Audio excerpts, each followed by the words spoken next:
Where's that Messiah anyway? How come nobody can find him and tell who he is? Maybe if they just listen to his words.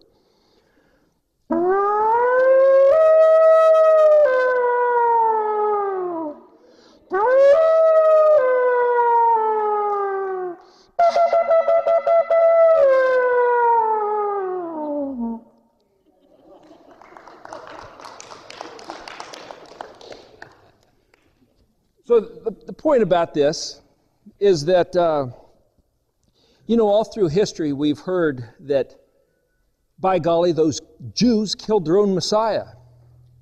But the fact is, he came disguised. He never did say, I'm the Messiah, look at me, I'm here to tell you what's going on. And that's not why they killed him. We heard that he came with the intention of dying. So he had to do something to set it up where he would be put to death. But I'm not really going to talk so much about that tonight, because that's basically, you can go to read the New Testament, go to Christian church, hear the gospel, and I'm not going to try to talk about conflict with that. But what I'm talking about the Vav, the sixth letter, and what does it have to do with being camouflaged? Well, the letter He was bright, fluorescent, neon, orange, yellow, green. It's like, remember, it was the two voices. The one was the shout, hey, like the sound of the shofar. It's like, get your attention. And yet the other one was like the little whisper, the still small voice, the hearing the Ruach speak to you. And yet those two voices should be the same. There's the same message.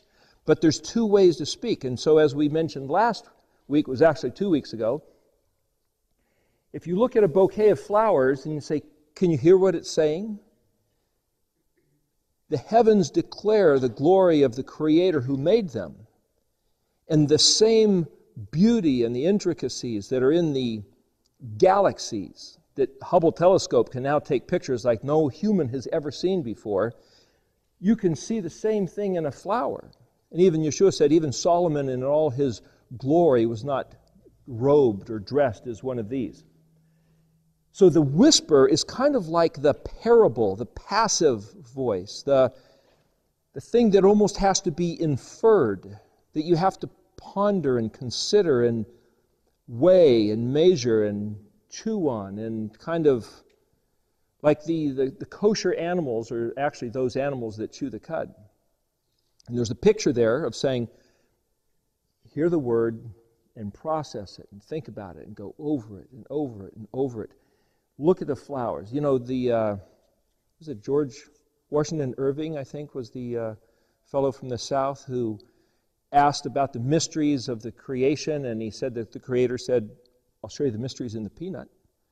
And he found like a couple hundred different uses of the peanut, and there's he just broke open the peanut molecularly and found, it blew his mind. There were so many things about just in the peanut. How much more in a flower? So that's the quiet voice. And then, as I said, the loud voice, the voice of the shofar. And on Mount Sinai, it says that they saw the thunders and the lightnings and the sound of the shofar. And it doesn't say they heard, but it said that they saw the voice of it. So you could infer, well, how does Hebrew work? So just for what it's worth, for information's sake, right off the top here, there's a website that a friend of mine has put up called seethesound.net. On that website, just this last week we were working on this. It's a free download. Number one, he does the Aaronic benediction where he sings it. He's got a pretty rich voice. And also, we took the Paleo letters, this font here, and wrote it where you can download it onto your computer. And there's also a keyboard legend there, so it tells you what keys to press. Previously, a couple years ago, we had done one, but he had only had half the keyboard filled in, and so if you hit the wrong key, it would kind of go delete and throw you back out of the program, and you'd have to re-download. It was very frustrating. So just this past week, spent a lot of time actually working on it to where every every key basically on the keyboard is used up, so if you hit the wrong key, you'll get an image, but it won't throw you out of the program. But what it has is, on that program, literally has each of the paleo letters up here, plus it has these images down here, which is technically what I call the Mishkan pattern. So that if anybody wants to do writings on the computer and use these things to help with imagery, you know, to write little stuff, you're welcome to use it. Also, we had a write-up of what each one of these images means in reference to the Mishkan pattern. So this class is talking about that.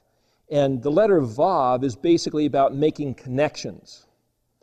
That's what the letter Vav represents. And so each week, as we discussed before, I was going to try to wear some kind of a shirt or some kind of a thing that looks like the letter to help kind of stick it in your mind. And also if you're looking through the archives on the Fishing for Soul website and you happen to see this one particular image, you go, oh, that must have been that letter that week. Just, you could tell the way it's dressed, okay? So the more you know about the letters, the more you'll be able to understand about why words are spelled the way they are. The hypothesis, or the premise that I started off with this study, was just kind of a hunch, which was just a thought that occurred to me, which was, could it be that words are spelled specifically the way they are on purpose because of what the letters mean, which comprise those words?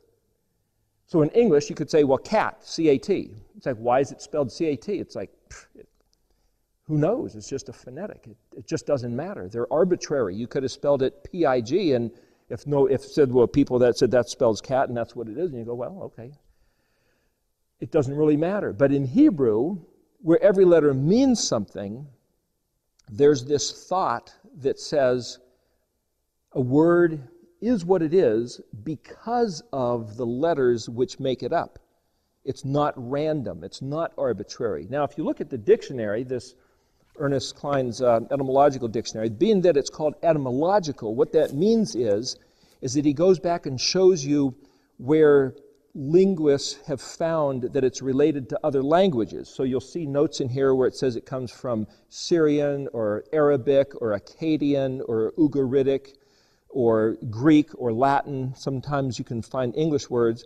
So this dictionary itself isn't just looking at Hebrew, it's tying it together linguistically with some of the most ancient languages of the Middle East. As we mentioned before, Rabbi Hirsch's, I forget his first name. Anyway, I thought, no. Well, anyway, it's Hirsch. But anyway, the point is, he was looking at the language about Hebrew, and he said, Hebrew is so exclusive, so kadosh, so separated out, and because it's the Almighty's pure expression, it needs no other language to give it its interpretation. So it's kind of the opposite take of this etymological dictionary, though it's called an etymological dictionary. And what Rabbi Hirsch did is he just studied the Tanakh, the Torah, and he found that the words describe themselves by use. So he'll find all the different places where a certain word was used, and he'll extrapolate, you might say, the meanings and fit them together. So just for what it's worth, on the chart that I made up that's got the striped colors going down, I tried to incorporate different mechanisms to come up with the meanings of those words. Some of them, you might say, you find them in the dictionary, they're common givens, sometimes they're in an encyclopedia, and sometimes they're found by pondering the use of words and letters that are actually in the scriptures.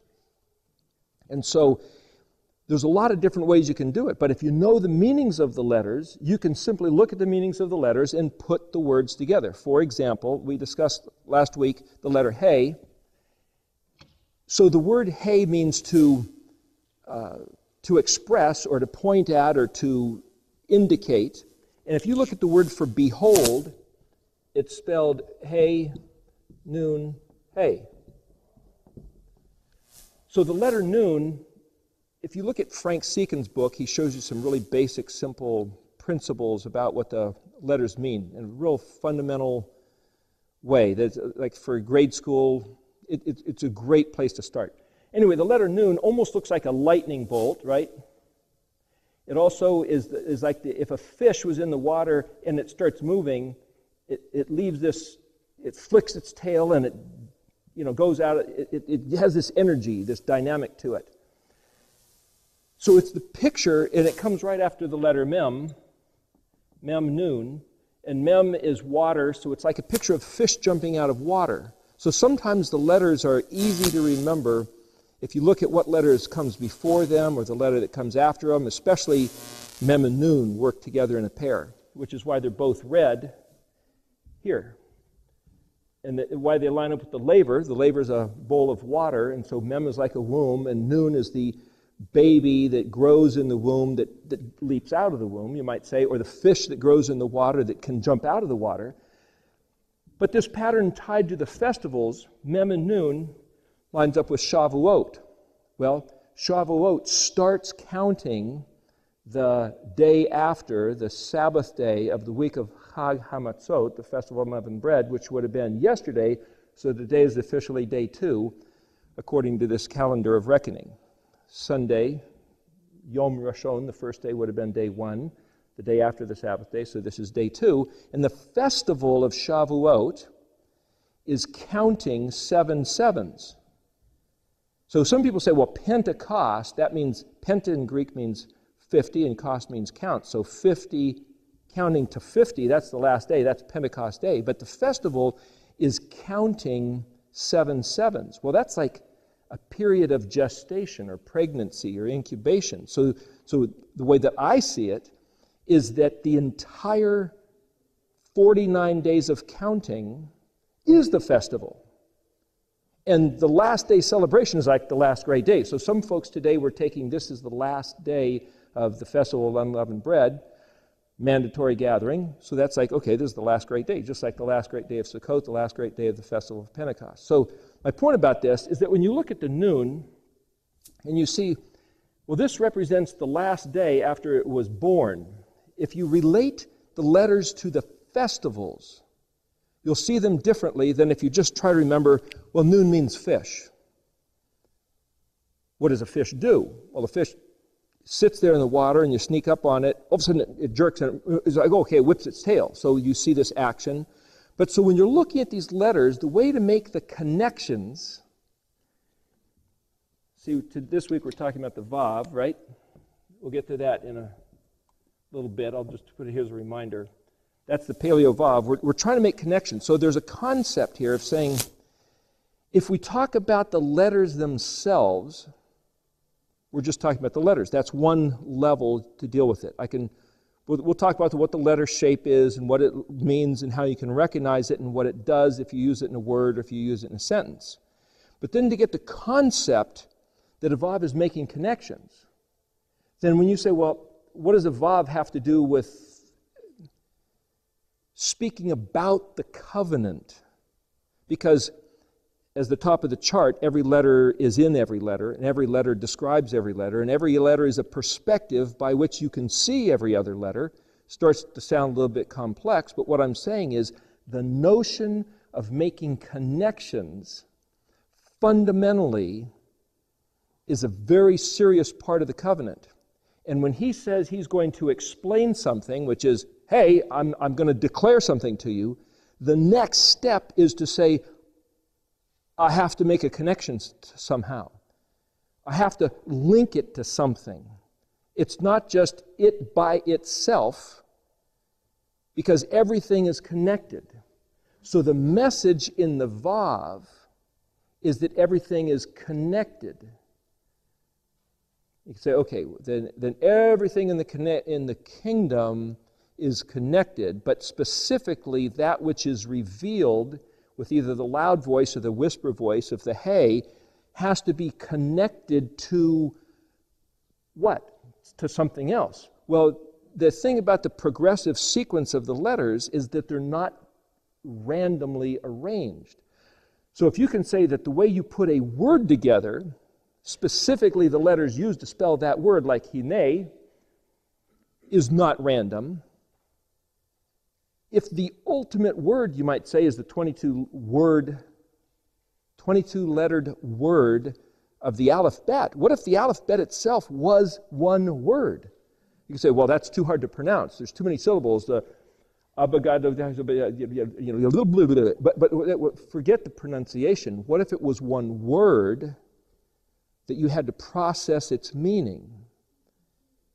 So if you looked at Hana, you could say, well, okay, Hey means, as a prefix, it means the, and as a suffix, Hey is put into the feminine form, but it's also that which expresses, and Noon then is this lightning bolt of this importation of this life which has been waiting and waiting and waiting, and all of a sudden, there it is, it jumps out, 50, there we go, hey, that's Hana, behold!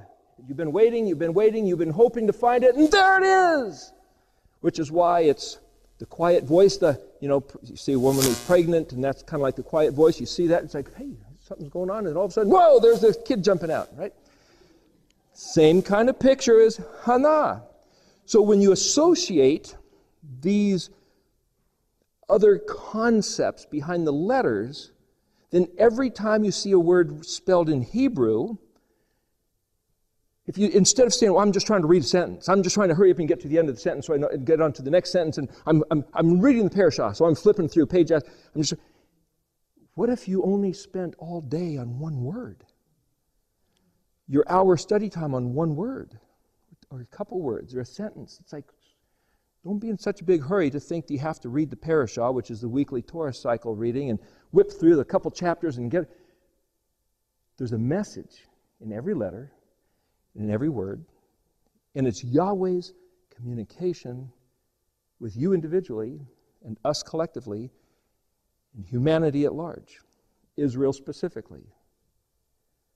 That's why we're here, to see this language. And hopefully what I'm trying to do is give you an appreciation and a means, a mechanism, a tool, but not just a tool, but to help you grab a hold of the tool and get the feel of how to work it so that when you see a word, you can contemplate it and figure it out. So if you looked at Memnoon, to go back to that, as being the third festival, Shavuot, it also lines up with the third day, Memnoon, being the third day where he took the waters that were below. Remember, day 2, he separated water from water. It's like the two voices of the hay. So he took the waters below, and he separated out the land, and then he spoke plant life into the land. So you say, he created plants. But if you look at Genesis chapter 2, it says, well, so there hasn't yet been any rain, and there was no man to tend the soil, so it hadn't yet sprouted. It's like, wait a minute, does that mean the whole earth hadn't yet sprouted, or does that mean the garden hadn't yet sprouted? Either way, the concept that when you put a seed into the soil, it has to incubate and gestate. It has to be in the warmth of the soil for a while before it'll sprout out. So regardless of how it actually happened, you can see that picture. So the picture of even the third day is, you can say, well, the earth is the place of incubating the seed. You could say, well, water would kind of flood it, but fish live in the water. We'd say, so you can run all these different directions with the concept, but to keep it simple, it's like on the third day, he brought about the earth, put seeds in the earth to start developing. And then when they finally broke out of the earth, you could say, well, there's a concept of the noon jumping out, being born, sprouting, and the next letter after noon is Samech. Well, the letter Samech, the orange one up there, looks like kind of a tree shape, looks like kind of a mast of a ship, looks like a kind of a trellis, an engineered structure for the plant to grow on and start spreading out roots and branches, and it looks like the menorah, which itself is branches. And if you read the way the original menorah was made, it was made not simple, smooth, or not just with a kind of graphic shapes, but it was more organic. It was vines and tendrils and leaves. It was very heavily worked. I've never seen anybody make a menorah that looked like that. But the point is, so the Memnoon compared to the Samech is like this thing which is birthed after the period of time of waiting, and then it takes on its own life and starts really developing. So part of what we're doing in looking at this scripture is to try to make these connections, going back to the Vav, for what purpose? If what we have to look forward in front of us is, as we've been taught by the teachers of eschatology, is we have got the tribulation, the Antichrist, the beast, the one world government, everything just, as they say, goes to hell in a handbag, and we're in the handbag with it, and it's like, ugh. And then you read where it says, and even the Kadosh people, the saints, the church, has been given over to destruction, to be overwhelmed and outdone by this adversary. And you go, gosh. Our Elohim has given us over before we've even started. What hope is there? It's like, if we can just endure, and it's like, just get me out of here. Make it easy. It's like, that rendering almost sets up a despair. It almost sets up a hopeless futility. Why jump out of why should the Noon even jump out of the Mem, and certainly why should it try to grow only to be cut off? And then you start thinking, well, gosh, there's like 30 million abortions in America, in the last couple of years, and it's like, maybe they were better off. They don't even have to put up with this stuff. It's like, wait a minute. Yeshua said something about the last enemy to be destroyed. The last enemy to be destroyed is death. So if we are given a certain way of reading our own scriptures that makes us think that death is more of a friend than an enemy, something must be wrong. Something must be wrong. But how do we find the proper connection of what's really going on? I would maintain, if we know what these letters say, we will know the proper way to render it and interpret what Yahweh said, and then we can find out for ourselves whether what we've been told to expect is really what He said to expect, or maybe there's a different story. Well, to cut to the chase, I believe there's a bit of a different story. Right after the Vav, can't hardly see in red there. Here's the Vav, and picture how a train, one car will connect onto the other. It almost looks like something like that. Like the other piece fits like this, and when this goes around it, it clasps on the other side, and it's a very secure mechanism. So this Vav is actually also shaped like a goblet for mixing or pouring things in, this paleo Vav shape. It's like a yoke. It's a connector where two things are held together by one. And you could picture a bridge. So you have a land mass on this side, and you have a land mass on this side, and you set up whether this way or a trestle type with a support structure up there so you can cross. It connects the two sides together. The modern way to draw a Vav is basically like that. Simply, if you look at some modern Hebrew texts, it's just a straight line, like a nail, a peg. If you want to hook two pieces of wood together, you drive a nail in them and they're not going to come apart. If you want to attach your jacket to the wall, it'll keep falling down. Well, you stick a peg in the wall and hang your jacket on the peg, and it stays on the wall. You've attached your jacket to the wall. So the concept of a Vav is that which hooks things together. It connects this side to that side. If there's an impasse,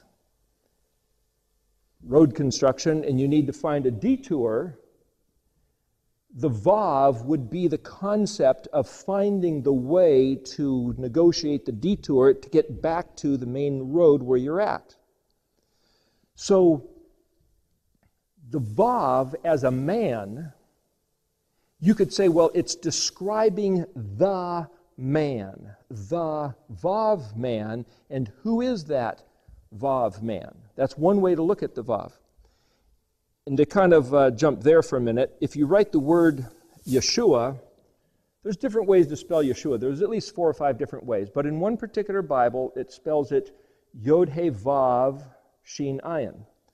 So if you have Yod He, which actually is pronounced Yah, and then you have a Vav, so then if you add that to that, it's Yahu. And then if you add a Shin Ayin, which is technically Shah, it looks like it reads Yahusha. But sometimes there's a little dot here as a vowel point, in which case that sounds like an U. So that's where you get Shua. But if you just look at the Paleo, which doesn't have vowel dots, you wouldn't necessarily know that that was Yeshua, but it certainly would be Yahusha. And so if you look at the Red Dictionary, I'm not going to go into it tonight, but I wrote down as many different ways of spelling that name I could find, and I have a whole page of it was spelled with a mem and a hey and all these different permutations of writing the different letters, and they all essentially mean the same thing. Because if you look again in the dictionary, under all the uses of this word Shin Ayin, it means to save, to redeem, to deliver, to rescue, to come to the help of, in the sense of taking you from where you are, which is a desperate, bad place, and bringing you across the impasse to a place where you couldn't have gotten to yourself, which is the notion of salvation. And so to say that Yah's bridge to saving and rescuing you and bringing you back where the bridge had been washed out is literally what Yod He Vav Shin Ayin means. And so to say, well, how do we know that the Savior's name is Yod He Vav Shin Ayin? Because it means Yahweh's provided the bridge to you getting saved. And so to go back to, you're saying, well, in Hebrew, the letters that are in a word are particularly suited for what that word means, then it's not arbitrary. Now, the reason why certain folks of a certain type of study, some call them messianics or whatever, they say, well, we're not going to call him Jesus. We're going to call him Yeshua. Because the word Jesus in Hebrew doesn't mean anything. It comes out of Greek, comes out of Latin. There was no letter J until about 500 years ago in the English language, so it wasn't J for Jesus anyway, and it wasn't even J for Jehovah either. The closest thing, and this is not to make a joke, but just to give you some perspective of the language. There's a picture in the book of John, in John's vision of the book of Revelation, where we see the Messiah coming on a horse, right? Big white horse, sword coming out of his mouth and all. Ha, meaning the, and then Samek, Vav, Samek, Hasus. But that's not the guy on the horse, that means the horse. Uh-oh. Is the horse the one that's coming back that Yeshua is riding on? Hasus it means the horse. And again, I'm not trying to make fun of anything, I'm just trying to give some understanding. The word sus means horse in Hebrew. Hasus means the horse. We call him Yeshua because it's Yahweh's bridge to salvation. And any of us that want to be saved, rescued, redeemed, delivered, turn to the one that Yahweh has provided. So that's about that name. So now to go back to the shape of this Vav in the modern form, the thing about the modern flame letters, just so you can see where this goes, the letter Yod is the smallest letter in the modern. In the Paleo, the letter Yod is shaped like this, and it's kind of a picture of a hand that grabs a tool, and like a hammer, picture the bent arm, and you grab the hammer, and now you're going to start working with it. You're working with a tool. So there's a picture. I think Jeff Benner has a picture where it's drawn like this, where it's just like this hand, reaching out to grab the tool. But in the modern, it's shaped like this. only it's very small, and it's up the top, almost like an apostrophe. And you would say, well, that's kind of a random shape of a letter. But within this letter, the smallest letter, which speaks of the Creator, because it's, which Creator? The Creator of heaven and earth? It's just any creator. It's any worker. It's any artist. It's somebody doing something. It's working, because it's a hand of work. Now, because these alphabet letters describe the Creator, then when you're looking at the alphabet letters and say, what's the message? It's speaking of the creators of the heavens and earth, the one who designed this language. What's the message in the Yod? Well, there's this notion, this concept that man's life is like this fleeting breath. It's not there. As you start to breathe out, it fills, and then it disappears. Right? It starts out of nothing. It gets bigger, it fills, and then it just like the flower that quickly fades. That's the picture in this design. Given from above, it starts as a small thing, quickly fills into its fullness, and then disappears and is gone. That's the imagery in the modern Yod. Now, if you look at the Vav, in the top of the Vav is the modern Yod. It's just extended. So the relationship between the Vav and the Yod, even in the graphic, the glyphic icon, are absolutely related to each other. So the Yod is essentially the head of the Vav. The Vav extended, given a little bit more length. So this is like a breath, and this is like an extended breath. The Yod is the hand that works. The Vav is the nail. You might say that which attaches. Well, a nail that attaches is doing a job. So you could say, well, the nail's working, but it's passively working. Kind of like the two voices of the hay. The whisper, the passive, the inferred, and then the shout. The hand that's working is the overt, the one that's moving, and that's the Yod. The passive working is the Vav. It's just there. So when you have a bridge that's washed out, or you have two sides of a cliff and you put a bridge, the bridge isn't doing anything, but it's working. It's just there. It's this passive, there it is. It's just there. It's making the connection. So as we were talking in the very beginning, Aleph was this plan of how to orchestrate and arrange and put everything together with a very particular, exact, precise, calculated letter by letter. What will each letter say? How will each letter be drawn? What will each letter mean? And when one letter changes into the next letter, what's the dynamic action of that change? So on the chart, there's the word meta. Meta comes from a Greek word, but it means the change in state, the change in status. So to change from a hay to a vav is a blank space, you might say. There's this concept of white fire and black fire. The black fire meaning the letters, these fiery letters. It says in Deuteronomy, he presented his fiery Torah to them. And I just found, I think it's in Jeremiah, where he talks about, again, the fire, his fiery words. There's something about his words being like fire.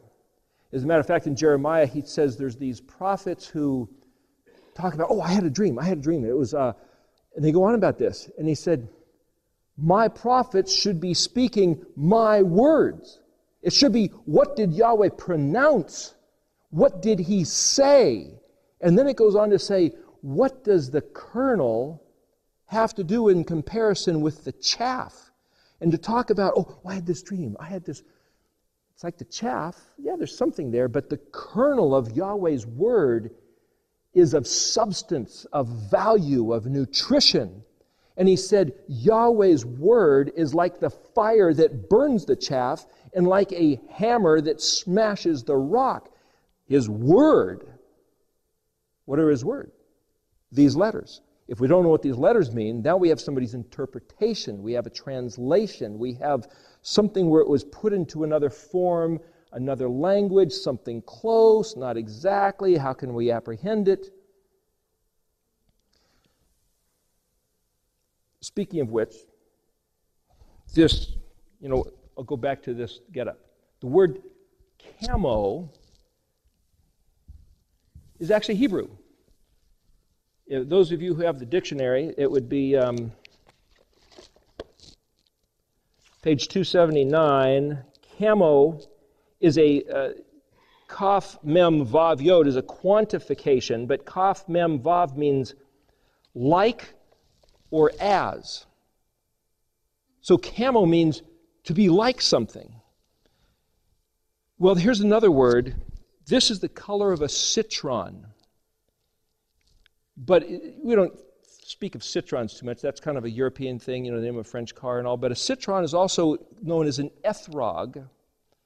And the ethrog has to do, if I can remember, I have this written down, but it has to do with tav, resh, gimel.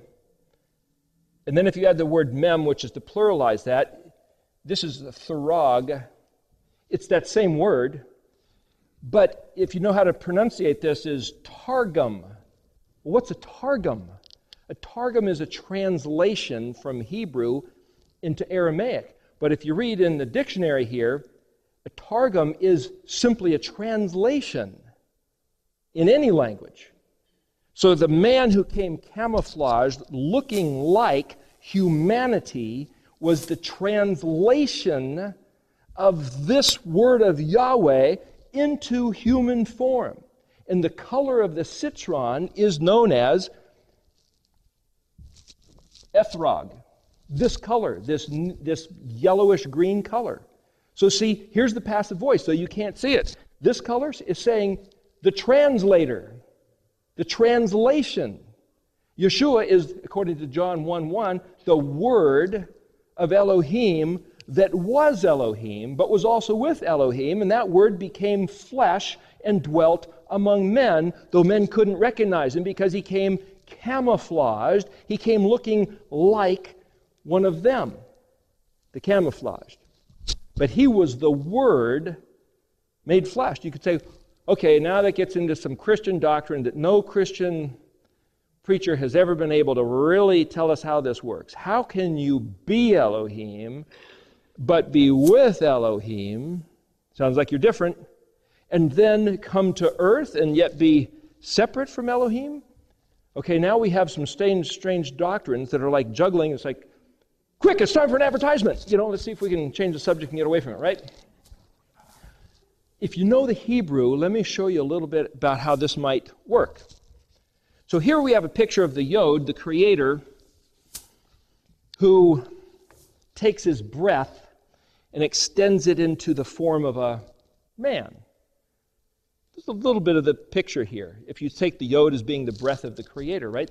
What's his breath? He breathed into Adam and made him a living soul. So somehow you take the one who is life, is eternal life, is nothing but life, and he takes, go back to day 3, Mem and Nun, he made the earth as water, but if you ever tried to form water, you can put it into a container and fill the water in the container, but you can't form water. You can freeze it, and it takes a form for a while. So if he's going to form something, he pulls the clay out of the water, separating earth from water. Well, you can form clay, and then he sticks the seed of life in the clay, and then he forms a man. So Ben Adam means the form of Adam. The word Adamah is earth, clay. Eretz is earth, but Eretz, a little different. It kind of means I will run, or I will run the course. So Eretz, earth, is like the track where you run the 440, you might say, the place where you run the course. Or the courier, the postman who goes on a certain route, that's the Eretz. But the Adamah is the clay of the earth that you can mold and shape, that he put the life of the seed into, and then once he formed him, he breathed and made him a living soul. So there's these different things that he's doing with the clay that he didn't do with the water. So here's this metaphorical sort of picture. You could say, how do you become Yahweh's man, Yahweh's person, Yahweh's one? This one time I was working with some clay, and I had added some oil paint colors to it and let it sit for, it was years before I got back to it, and then I was going to use it. I was trying to color the normally white clay. Some of the oil paints were made with such materials that the clay was so sticky and slippery, I couldn't do anything with it. I didn't want to waste the clay, so I was still going to use it. But the way the clay responded to what I had put into the clay determined what the usefulness of that clay was going to be. Other clay got so hard, I had to beat it and mix other olive oil into it and get it to where I could work it, because each thing I made was valuable. Each piece of the clay that I had made a different color. But some clay, it almost sounds like, Goldilocks and the Three Bears. Some clay was just perfect. It's like, I will use this clay to give my nice form that I want to really give it my personal touch, and that'll be the best use. And I realized as I was doing this, it's like, I want to be the usable clay in His hands. If it's my choice, if it's my preference, when you see these three different qualities of this clay and say, is it up to me or is it a given? What's the determining factor? Goes back to the Vav, which we'll get to in a later session. But the point about this, after the break, the point about the Vav is, what's the connection between what He's trying to say and what our life ends up being and who we end up being unto eternity? It all goes back to the Vav. The point about the Yod making the Vav, because it's the breath extended, and that it looks like a passive connection, is to say some things just are, some things we can put our hand to. There's things that He told us to seek. There's things He told us to do. If we think that this life is just this passive being, okay, He said He'd save me, let's just go for it. He's just going to pick us up and carry us along. If we think that our destiny unto eternity is not our effort, is not our concern, we're going to live our life differently than if we look like we have a choice. If you look at Exodus 32, it's the Song of Moses. Deuteronomy 32, Song of Moses. And it says, this song will be sung in the later days by I believe, more or less it's the last generation. You can say, okay, what's the big deal about this song? You go right back before in chapter 31, and what Moses says, there's a big difference in the translation. He says, I know that when I'm gone, when I die, you guys are going to act corruptly, you're going to ruin the covenant, you're going to lose the whole thing, and even at the last generation, because you do what's wrong, you guys have got nothing but trouble coming, and you're going to be destroyed. And that sounds like the picture I was talking about we've been told, okay, because we've blown everything away, you got the New World Order, the Antichrist, the Beast, all these guys, the whole gang, the devil incarnate, whatever, and he's just going to just tear us apart. But if you look at the words, that word that says because is actually a Vav sort of word, meaning it's a connector. And it doesn't necessarily only mean because in the sense of saying, this is what's going to happen, and you guys got nothing to say about it. It's the word that says you have everything to say about it. If you blow off the covenant, disregard His words, His ways, His desires, then because you have disregarded it, trouble and catastrophe and destruction, even at the last generation, certainly will befall you. But it's not a mandate. It's an option. We have a choice, and it all goes back to how we respond to these words. And if we don't know what these words mean, we'll just listen to what somebody else says, and we'll do what somebody else says, and it's the interests of the existing individuals and collective groups of people and authority structures that are in power now, you might say ecclesiastically and governmentally and in terms of science and education and culture. It's in their interest to keep Israel ignorant because the Scriptures are very clear that when Israel turns back to the covenant, the wealth that has been stored up that Yahweh gave to Israel's enemies will be transferred back to his people. And we'll talk about this in the next session, but I just want to make the point very clear. The reason for studying this is not futility. It seems to me from every one of these words, what it is saying is we have a hope. But if you have no hope, you have already lost. The question is, can you hear the words? Can we see the words? Are the words camouflage? If you remember last week, the letter hey, I had a bright shirt on and a camouflaged t-shirt. This is the opposite. It was an inverse for a reason. He came disguised, and yet he was really the translator. The word Mashiach is mem, shin, yod, het.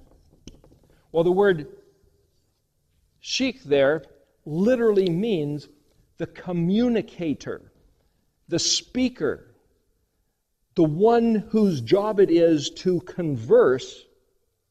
And mem means away from, can mean the opposite, or it can mean the place, the position of, the appointed, designated location. And the word Mashiach itself as a whole means anointed. Shin Yod actually means a gift. You could say the one who is called Mashiach is the communicator whose job it was. He was anointed. He was given the job to come down here in disguise, not as the Almighty Creator and saying, okay, I'm the guy, listen to me. But he just came like in camouflage speaking the horn, the voice of the shofar. The same voice spoken from the mountain, not a different voice. The same voice. It had gotten completely bungled up and confused and twisted and distorted, and he came to say, let me put you back on the right path. His grace is to put us back on the path where we can see the blessing that we get for being on the right path. How many more minutes do we have in this session, Jamie? There's a verse in Genesis, I think it's around Genesis 15, or I have it written down there. Yahweh speaking to Abraham. We can get to the location later if you want to know it. But Yahweh was speaking concerning Abraham. And he says, in this translation, the Stone's edition, he says, for I have loved Abraham. But you look at the word, and it's not the word ahava, it's not the word love. There's a couple other words for love, and it's not that either. The word is da'at, is dalet ayin tav. But that's words translated as knowing. And so it's like, well, if I didn't know Hebrew and I just looked at that, I'd say, well, Yahweh's loved Abraham. Well, gee, he said he's no respecter of persons, so he loves all of us, and it really doesn't matter then. You could say, well, I love everything. I love everybody. I love all the flavors of ice cream, and it just doesn't matter. And it's like, is that what he is saying? He says he da'at Abraham. He knows Abraham. Knows what? Well, he says he knows that Abraham will teach his children and his household. You could say, oh, okay, so he loves Abraham, or he chose Abraham. Why did he choose Abraham anyway? You ever stop to think about that? Abraham was the chosen man from everybody that existed at the time. How did he choose Noah? How did he choose Abraham? What made Abraham so special? Well, this is the only verse which seems to indicate. He said, I have known that Abraham will teach his children, but it doesn't end there. It says he will teach his children to learn to walk in the ways of the Torah instructions. I'm paraphrasing here a bit. To walk in the ways, the derek is the word, of the Torah.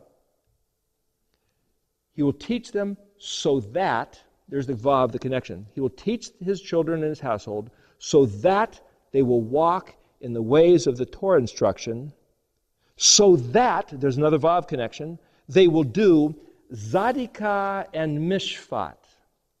Those are strange words to you. Zadikah means kindness and charity, righteousness, and mishpat is the right ruling of justice. Fair's fair. Do what you say. You sign your name, do what you say you're going to sign your name to. You make an agreement, do that. If the guy harms you, he should repay for what he's harmed. If you do something to somebody else, you should make it good with them. You shouldn't try to weasel out of it. That's mishpat. He knows, he loves Abraham because Abraham will teach his children so that they will learn the ways of the Torah, so that they will do Zadikah and Mishpat, but it doesn't end up there. And it says, so that, here's the ultimate vav, so that everything Yahweh said concerning the blessings being given to Abraham can actually happen. I read that all of a sudden differently this week when I was looking for vav concepts. In other words, if Yahweh says, I'm going to bless Abraham, I'm going to do all these things for him, you say, well, that's a done deal, that's his destiny. No. If Abraham didn't do Zadikah and Mishpat, it wasn't going to happen. The vav is like a drawbridge. You see, the treasure of Yahweh's kingdom, of his blessings, of his stuff, is like a picture of this Mishkan fence here. I'll draw another picture here. We've mentioned in previous talks that the Mishkan is kind of like the big treasure box of Yahweh's stuff. So here you have a building, the four-colored embroidered door, and say this is the treasure box, the Mishkan. And around it is a moat.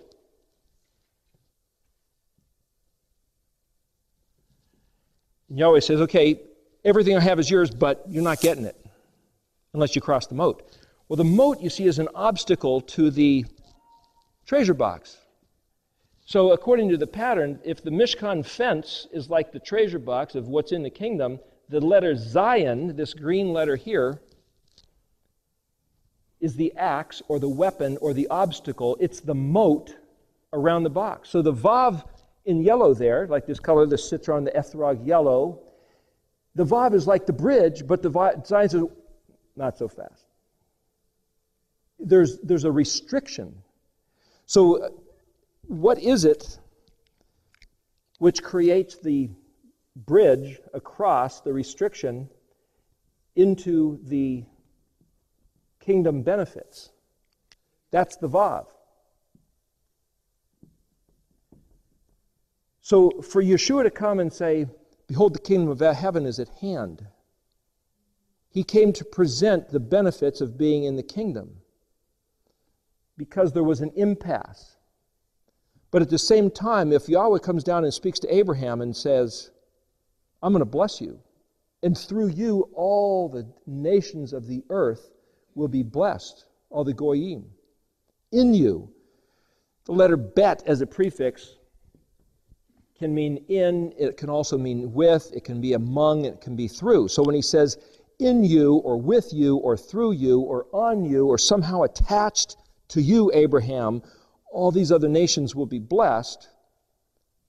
But if you don't do Mishpat and Zadikah, and if your children don't do Mishpat and Zadikah, it's over. This is a contract deal.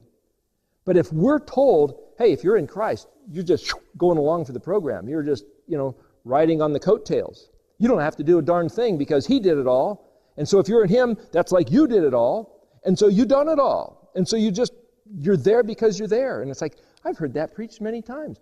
But that's not what this says. Even Abraham, it says, well, Abraham believed and it was accounted unto him for righteousness. The interesting thing about the word believe, it's spelled Aleph, Mem, Nun. Or it's maybe spelled Aleph, Mem, Vav, Nun. Or maybe there's a hey in front of the Aleph, or maybe there's a hey afterwards. There's different forms of the word, but it's where we get the word A-M-N, which is, if you put an E there, it's Amen, or the Hebrew way of pronouncing it is a little bit more like Amen, and it means, so be it. It is also sometimes translated as the word for the truth, which is to say, if Aleph Mem, if you look up in the dictionary, in this red dictionary here, it means if, or on the condition of. But the Aleph Mem is also a mother. Emma is the word for mother. It's also the word for, like in Wizard of Oz, Annie M. It's the aunt that was like the mother, right? Aunt Emma, that's M, that's mother. It's also a metropolis, a city, a factory, a complex where things are developed and made, like an industrial complex, because remember, like incubation, like the mother incubating that which is going to be birthed out. After the 49 days of counting, it's birthed the 50th, while the noon, remember, is the one that's birthed out of the mem. And the aleph is a prefix, means I will. So I will incubate, process, develop like in a metropolis in a city, and birth the absolutely right, so be it. The word amen, the thing that you were told to do and trusted to do, you've accomplished. And you've made it so. That's what the word amen is. When it says, when Yahweh was telling Abraham, he says, you're going to have a great family. And he says, I don't even have any kids. I have nothing. He says, step outside. Count the stars if you're able to. The word for counting is sefer, which means connected dots. So I think Abraham made the constellations, designed them. That's a whole other story. But it says, and Abraham believed, and it was accounted to him or credited to him as righteousness. You could say, okay, you look in the New Testament and says, oh, Abraham's the father of our faith, and that's the model example of what it meant to believe. Yahweh said you're going to have children, and he says, okay. He says you're going to have millions of children. Okay, I believe.